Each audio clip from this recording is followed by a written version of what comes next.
ಗುರುಭ್ಯೋ ನಮಃ ಹರಿ ಓಂ. ನನ್ನೆಲ್ಲ ಪ್ರೀತಿಯ ವೀಕ್ಷಕರಿಗೆ ಭಕ್ತಿಪೂರ್ವಕ ನಮಸ್ಕಾರಗಳು. ಎಲ್ಲರೂ ಕ್ಷೇಮವಾಗಿದ್ದೀರಾ ಅಂತೇಳಿ ಭಾವಿಸುತ್ತೇನೆ.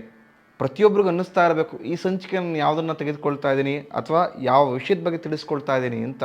ನಾನು ಆಲ್ರೆಡಿ ಒಂದು ನಕ್ಷತ್ರದ ಬಗ್ಗೆ ಹೇಳಿದ್ದೆ, ಅದು ರೋಹಿಣಿ ನಕ್ಷತ್ರ. ಈ ರೋಹಿಣಿ ನಕ್ಷತ್ರ ಅಂದ ತಕ್ಷಣ ತುಂಬ ಜನಕ್ಕೆ ಒಂದು ಕನ್ಫ್ಯೂಸ್ ಬಂದುಬಿಡುತ್ತೆ.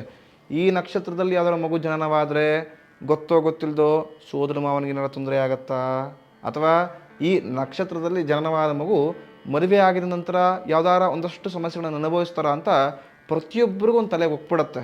ಒಂದು ಮಗು ರೋಹಿಣಿ ನಕ್ಷತ್ರದ ಜನನವಾಗಿದೆ ಅಂತ ಹೇಳಿದ್ರೆ ಫಸ್ಟ್ ಅವ್ರು ಸೋದರ ಮಾವ ಯೋಚನೆ ಮಾಡ್ತೊಡಗ್ತಾನೆ, ಯಪ್ಪ ಮಗು ರೋಹಿಣಿ ನಕ್ಷತ್ರದ ಜನನವಾಗಿದೆ, ನನಗೇನಾರ ಸಮಸ್ಯೆ ಆಗತ್ತಾ, ಅಥವಾ ಗೊತ್ತೋ ಗೊತ್ತಿಲ್ಲದೋ ಸಾಲದ ಸುಡಿಯಲ್ಲಿ ನಾನು ಸಿಗಾಕೊಳ್ತೀನ ಅಂತ ಈ ತಪ್ಪು ಭಾವನೆ ತುಂಬ ಜನಕ್ಕಿದೆ. ತಿಳಿದಿರಲಿ, ರೋಹಿಣಿ ನಕ್ಷತ್ರ ಜನನವಾದರೆ ಆ ಥರ ಯಾವುದೇ ದೊಡ್ಡ ಪರಿಣಾಮಗಳೇನಾಗೋದಿಲ್ಲ. ಸಣ್ಣ ಪುಟ್ಟ ಒಂದಷ್ಟು ಸಮಸ್ಯೆಗಳಾಗತ್ತೆ, ಅಷ್ಟು ಸಮಸ್ಯೆಗಳಿಗೆ ಪರಿಹಾರವೂ ಕೂಡ ಇದೆ. ರೋಹಿಣಿ ನಕ್ಷತ್ರ ಅಂತ ಹೇಳಿದ್ರೆ 1, 2, 3 ಅಥವಾ 4 ಈ 4 ಪಾದಗಳು ಕೂಡ ವೃಷಭ ರಾಶಿಯಲ್ಲಿ ಬರತಕ್ಕಂಥದ್ದು. ಈ ರೋಹಿಣಿ ನಕ್ಷತ್ರದ ಜನನವಾದ ಮಗುವಿಗೆ ಓ, ವ, ವಿ, ಉ ಎಂಬ ಅಕ್ಷರದಲ್ಲಿ ಮಗುವಿಗೆ ನಾಮಕರಣ ಅಂದರೆ ಹೆಸರಿಟ್ಟರೆ ಖಂಡಿತವಾಗಿ ಒಳ್ಳೆ ಮಗುವಿಗೆ ಭವಿಷ್ಯವನ್ನು ತುಂಬ ಉಜ್ವಲವಾಗಿರುತ್ತೆ ಅಂತ ತುಂಬ ಜನಕ್ಕೆ ಅನಿಸ್ತಾ ಇರುತ್ತೆ. ಈ ರೋಹಿಣಿ ನಕ್ಷತ್ರ ಅಂತ ತೆಗೆದುಕೊಂಡ್ರೆ ಇದು ಕೃಷ್ಣನ ಜನ್ಮ ನಕ್ಷತ್ರ, ಅಂದರೆ ಕೃಷ್ಣ ಹುಟ್ಟಿರತಕ್ಕಂಥ ನಕ್ಷತ್ರ ಅಂತ. ಸೊ ಕೃಷ್ಣ ಅಂದರೆ ಪ್ರತಿಯೊಬ್ಬರಿಗೂ ಗೊತ್ತಿರುತ್ತೆ, ತುಂಟ ಕೃಷ್ಣ ಅಂದರೆ ಪ್ರತಿಯೊಬ್ಬರಿಗೂ ಗೊತ್ತಿರುತ್ತೆ ತುಂಟ ಅಂತೇಳಿ ತುಂಬ ಜನಕ್ಕೆ ಅನಿಸ್ಬಿಡುತ್ತೆ.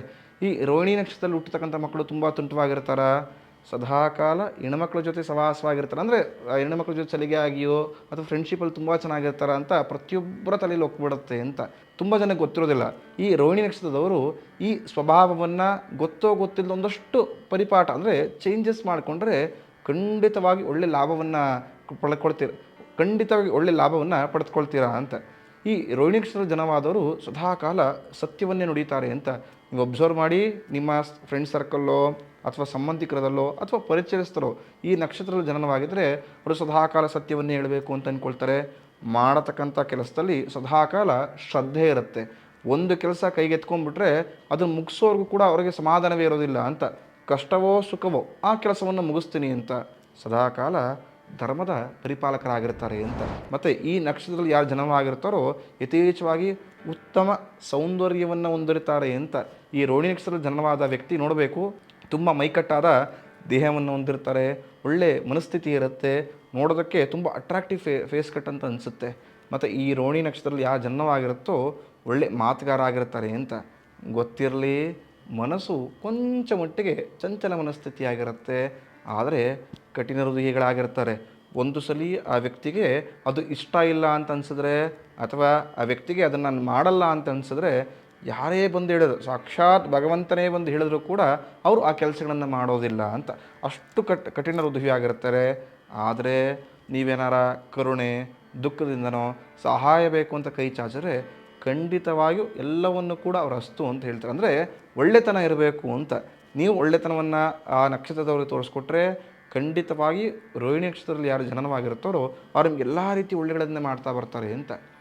ಈ ರೋಹಿಣಿ ನಕ್ಷತ್ರದವ್ರು ಜನನವಾದವರಿಗೆ ಒಂದು ಸಮಸ್ಯೆ ಅಂದರೆ ಸ್ವಲ್ಪ ಮಟ್ಟಿಗೆ ಅಹಂಕಾರ ಒಂದು ಕ್ಷಣಿಕವಾರ ಬಂದು ಹೋಗುತ್ತೆ ಅಂತ. ಯಾವುದೋ ಕೆಲಸ ಮಾಡ್ತಾ ಇರ್ತಾರೆ, ಆ ಕೆಲಸ ಒಳ್ಳೆಯ ಲಾಭವನ್ನು ಕೀರ್ತಿಯನ್ನು ಸಂಪಾದನೆ ಮಾಡ್ತಾರೆ. ಗೊತ್ತೋ ಗೊತ್ತಿಲ್ಲದೋ ಒಂದಷ್ಟು ಕ್ಷಣಗಳಾಗಿರ್ಬೋದು ಅಥವಾ ಒಂದಷ್ಟು ಸಮಯದಲ್ಲಾಗಿರ್ಬೋದು, ನನಗೆ ಆಗಬೇಕು, ನನಗಿಂತ ದೊಡ್ಡವರು ಯಾರಿದ್ದಾರೆ, ನಾನೇ ಶ್ರೇಷ್ಠ ಈ ಕೆಲಸದಲ್ಲಿ ಅಂತ ಒಂದು ಸಣ್ಣ ತಲೆಗೆ ಒಂದು ಅಹಂಕಾರ ಅಂತ ಹೋಗ್ಬಿಡುತ್ತೆ ಅಂತ. ಮತ್ತು ರೋಹಿಣಿ ನಕ್ಷತ್ರದಲ್ಲಿ ಜನನವಾದವರಿಗೆ ಸದಾಕಾಲ ಶೀತದ ವಿಚಾರದಲ್ಲಿ ಒಂದು ಕಷ್ಟಗಳನ್ನು ಅನುಭವಿಸ್ತಿರ್ತಾರೆ ಅಂತ ನೀವು ಅಬ್ಸರ್ವ್ ಮಾಡಿ. ಈ ನಕ್ಷತ್ರದಲ್ಲಿ ಯಾರು ಮಗು ಜನನವಾಗಿರುತ್ತೋ 1 ವರ್ಷದಿಂದ ಅಟ್ಲೀಸ್ಟ್ 8 ರಿಂದ 10 ವರ್ಷದವರೆಗೂ ಆ ಮಕ್ಕಳಿಗೆ ಸದಾಕಾಲ ಶೀತ ಇರುತ್ತೆ. ನಮ್ಮ ಹತ್ರ ತುಂಬ ಜನ ಭಕ್ತಾದಿಗಳು ಬರ್ತಾರೆ, ಗುರುಗಳೇ ನನ್ನ ಮಗನಿಗೆ ಯಾವುದೇ ಡಾಕ್ಟ್ರು ತೋರಿಸ್ಲಿ ಅಥವಾ ಯಾವುದೇ ಮನೆಮದ್ದುಗಳನ್ನು ಮಾಡಲಿ, ನನ್ನ ಮಗನಿಗೆ ಶೀತ ನಿಲ್ತಾ ಇಲ್ಲ, ಸದಾಕಾಲ ಶೀತ ಅಂತಿರ್ತಾನೆ, ಕೆಮ್ತಾ ಇರ್ತಾನೆ, ಗೊತ್ತಿಲ್ಲದೋ ಸೀನ್ತಾ ಇರ್ತಾನೆ, ನನ್ನ ಮಗನಿಗೆ ಏನಾದ್ರು ದೊಡ್ಡ ಆರೋಗ್ಯ ಸಮಸ್ಯೆ ಇದೆಯಾ, ಯಾವುದೇ ಡಾಕ್ಟ್ರು ತೋರಿಸಿದ್ರು ಏನೂ ಇಲ್ಲ ಅಂತಾರೆ, ಮನೆ ಮದ್ದುಗಳನ್ನು ಮಾಡಿದ್ರು ಏನೂ ಇಲ್ಲ ಅಂತಾರೆ, ಮತ್ತ್ಯಾಕೆ ಈ ಥರ ಆಗ್ತಿದೆ ಅಂತ ಯಾವುದೇ ಕಾರಣಕ್ಕೂ ಭಯಪಡೋ ಅವಶ್ಯಕತೆ ಇಲ್ಲ. ಅವರು ರೋಹಿಣಿ ನಕ್ಷತ್ರ ಆಗಿರೋದ್ರಿಂದ ಇದರ ನಕ್ಷತ್ರ ಅಭಿಮಾನ ದೇವತೆ ಚಂದ್ರಗ್ರಹವಾಗಿರುತ್ತೆ. ಹಾಗಾಗಿ ಸ್ವಲ್ಪ ಶೀತದ ಪರಿಣಾಮಗಳಿರುತ್ತೆ. ಈ ಥರ ಶೀತದ ಪರಿಣಾಮಗಳಿತ್ತು ಅಂತ ಹೇಳಿದಾಗ ಸೋಮವಾರದೊತ್ತು ಅಕ್ಕಿಯನ್ನು ಆ ಮಗುವಿನ ಹತ್ರ ಮುಟ್ಟಿಸ್ಕೊಂಡು ನಂತರ ಹಸುವಿಗೆ ತಿನ್ನಿಸಿದ್ರೆ ತುಂಬ ಒಳ್ಳೆಯದನ್ನು ಅನುಭವಿಸತಕ್ಕಂಥದ್ದು ಅಂತ.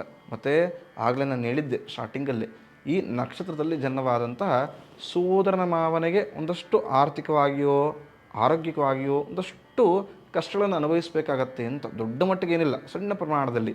ಅವರು ನಕ್ಷತ್ರ ಶಾಂತಿಗಳು ಅಂಥೇಳಿ ನನ್ನ ಒಂದು ಸಂಚಿಕೆ ಇದೆ, ಅದನ್ನು ನೋಡಿದ್ರೆ ಅವರು ಯಾವ ರೀತಿ ಪರಿಹಾರಗಳನ್ನು ಮಾಡ್ಕೊಳ್ಬೋದು ಈ ವಿಚಾರಕ್ಕೆ ಅಂತೇಳಿ ಖಂಡಿತ ಸಂಪೂರ್ಣವಾಗಿ ತಿಳಿಸಿಕೊಟ್ಟಿದ್ದೇನೆ. ಅವರು ಅದನ್ನು ಫಾಲೋ ಮಾಡತಕ್ಕಂಥದ್ದು. ಮತ್ತು ಯಾರು ಸೋದರ ಮಾವ ಇರ್ತಾನೋ ಈ ರೋಹಿಣಿ ನಕ್ಷತ್ರದವ್ರಿಗೆ ಮೊದಲು ಮಗುವನ್ನು ಯಾವುದೇ ಕಾರಣಕ್ಕೂ ನೋಡೋಕೆ ಹೋಗಬೇಡಿ. ಒಂದು ಬಾಣಲೆಯಲ್ಲಿ ಎಣ್ಣೆಯನ್ನು ಇಟ್ಕೊಂಡು ಮಗುವಿನ ದರ್ಶನವನ್ನು ಮಾಡಿ ತದನಂತರ ಮಗುವನ್ನು ನೋಡಿ ಯಾವುದೇ ರೀತಿಯ ಕೆಟ್ಟ ಪರಿಣಾಮವನ್ನು ದುಷ್ಪರಿಣಾಮವನ್ನು ನೀವು ಯಾವುದೇ ರೀತಿ ಅನುಭವಿಸೋದಿಲ್ಲ ಅಂತ. ತುಂಬ ಜನ ಅಂದ್ಕೊಳ್ತಾ ಇರ್ತೀರ, ಈ ರೋಹಿಣಿ ನಕ್ಷತ್ರದ ಜನನವಾದರೆ ಯಾವ ಕೆಲಸ ಅಥವಾ ಯಾವ ಉದ್ಯೋಗವನ್ನು ಮಾಡಿದರೆ ನನಗೆ ಯಥೇಚ್ಛವಾಗಿ ಲಾಭ ಬರುತ್ತೆ ಅಂತ. ನೀವು ಸದಾಕಾಲ ಮೆಡಿಸಿನ್ಸ್ನ ಫ್ಯಾಕ್ಟ್ರಿಗಳನ್ನಾಗಿರ್ಬೋದು, ಪೆಟ್ರೋಲಿಯಂ ಬಿಸ್ನೆಸ್ ಮಾಡ್ತೀನಿ ಅಂತ ಆಗಿರ್ಬೋದು, ಕ್ಷೀರಗಳು ಒಂದೊಂದು ಹಾಲಿನ ಡೈರಿ ಓಪನ್ ಮಾಡ್ತೀರಾ ಅಥವಾ ಮಿಲ್ಕ್ ಡೈರಿಗಳನ್ನು ಮಾಡ್ತೀರಾ, ಚಾಕ್ಲೇಟ್ಗಳನ್ನ ಇದು ಮಾಡ್ತೀರಾ, ಸಿಹಿ ಪದಾರ್ಥಗಳು ಅಂದರೆ ಬೇಕ್ರಿಯನ್ನಾಗಿರ್ಬೋದು, ಸ್ವೀಟ್ ಸ್ಟಾಲ್ಗಳಾಗಿರ್ಬೋದು, ಈ ಥರದ್ದು ಯಾವುದೇ ನಾನು ಹೊಸದಾಗಿ ಅಂಗಡಿಗಳನ್ನು ಮಾಡ್ತೀನಿ ಅಂದರೆ ಖಂಡಿತ ಮಾಡಿ ಲಾಭವನ್ನು ಯಥೇಚ್ಛವಾಗಿ ಇದು ಮಾಡ್ತೀರಾ.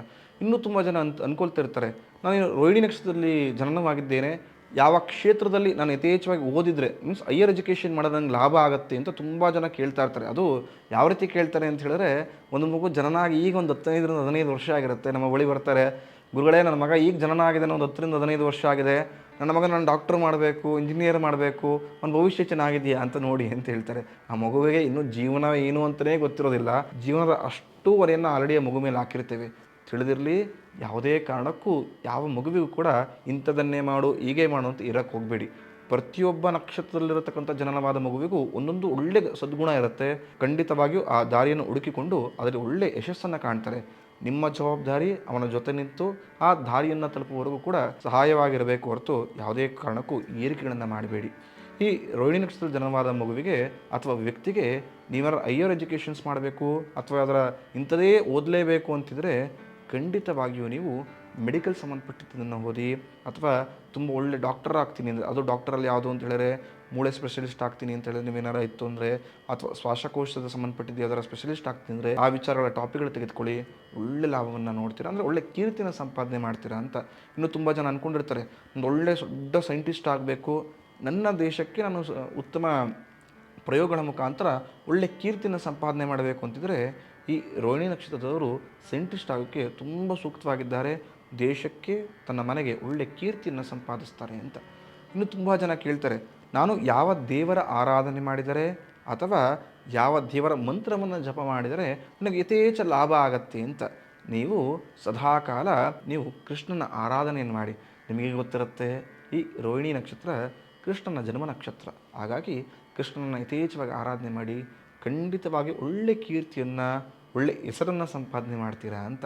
ಅದೇ ರೀತಿ ವಿಷ್ಣು ಸಹಸ್ರನಾಮವನ್ನು ಪ್ರತಿನಿತ್ಯ ಪಾರಾಯಣವನ್ನು ಮಾಡತಕ್ಕಂಥದ್ದು, ಅಥವಾ ಹುಣ್ಣಿಮೆ ದಿನ ಚಂದ್ರನ ದರ್ಶನವನ್ನು ಮಾಡುತ್ತಾ ಯಾರು ವಿಷ್ಣು ಸಹಸ್ರವನ್ನು ಪಠಣ ಮಾಡುತ್ತಾರೋ ಅಥವಾ ಪಾರಾಯಣ ಮಾಡುತ್ತಾರೋ ಸಂಪೂರ್ಣವಾಗಿ ವಿಷ್ಣುವಿನ ಸಹಿತವಾಗಿ ಆ ಕೃಷ್ಣ ಪರಮಾತ್ಮನ ಸಹಿತವಾಗಿ ಸಂಪೂರ್ಣವಾಗಿ ಎಲ್ಲ ರೀತಿಯ ಒಳ್ಳೆಯ ಫಲವನ್ನು ಅಪೇಕ್ಷೆ ಮಾಡತಕ್ಕಂಥದ್ದು.